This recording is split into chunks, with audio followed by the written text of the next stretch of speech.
মাননীয় স্পিকার, আপনাকে ধন্যবাদ। আমার নির্বাচনী এলাকা লোহাগড়া উপজেলা 12টি ইউনিয়ন নিয়ে অবস্থিত। এর প্রায় 5 থেকে 6টি ইউনিয়ন নদী ভাঙন কবলিত। আমি মাননীয় প্রধানমন্ত্রীকে ধন্যবাদ জানাই, মাননীয় মন্ত্রী মহোদয় এবং উপমন্ত্রী মহোদয় যিনি ছিলেন ওনাকেও ধন্যবাদ জানাই। বিগত বছরগুলোয় বেশ কিছু কাজ হয়েছে, তবে এই 5 থেকে 6টি ইউনিয়ন প্রায় 3 থেকে 4 হাজার মানুষ প্রতি বছর বর্ষার পরে বাস্তুহারা হচ্ছে।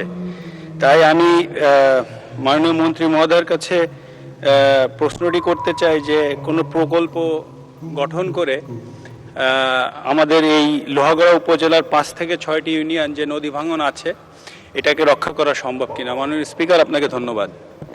ধন্যবাদ মাননীয় হুইপ। মাননীয় মন্ত্রী। মাননীয় স্পিকার, আপনাকে ধন্যবাদ। মাননীয় সংসদ সদস্যের প্রশ্নের উত্তরে আমি বলতে চাচ্ছি যে আপনারা জানেন যে বাংলাদেশ নদীমাতৃক দেশ। এখানে একটা নির্দেশনা আছে প্রধানমন্ত্রীর কার্যালয় থেকে যে 50 কোটি টাকার ঊর্ধ্বে কোনো প্রকল্প হলে পরে সেটা সমীক্ষা করতে হবে।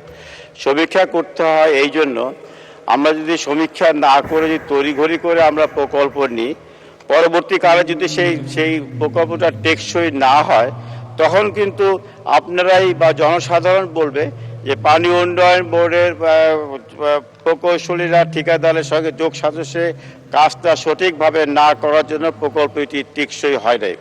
এই জন্যই সিদ্ধান্ত হয়েছে যে 50 কোটি টাকার ঊর্ধ্বে প্রকল্প হলে পরে সেটাকে সমীক্ষা করতে হবে, যাচাই বাছাই করে আমাদের প্রকল্পগুলো গ্রহণ করতে হবে। ইতিমধ্যে আমরা 32টি বিভিন্ন এলাকার প্রকল্প আমরা সমীক্ষা সম্পন্ন করেছি। আরও 13টি প্রকল্প আমাদের চলমান আছে, সমীক্ষা চলমান আছে। এই প্রকল্পগুলো আমরা পরিকল্পনা মন্ত্রণালয়ে পাঠিয়ে একটা প্রকল্প পাস হলে পরে আমরা আমাদের কার্যক্রম গ্রহণ করতে পারবো। কিন্তু আমরা আপনাদেরকে আশ্বস্ত করতে চাই, আমরা প্রকল্প গ্রহণ করতে আমরা জানি যেহেতু সময় 1 থেকে 2 বছর সময় লাগে।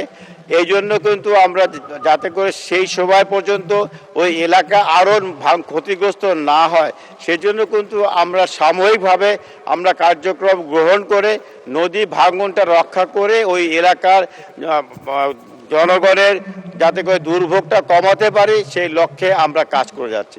ধন্যবাদ মাননীয় স্পিকার।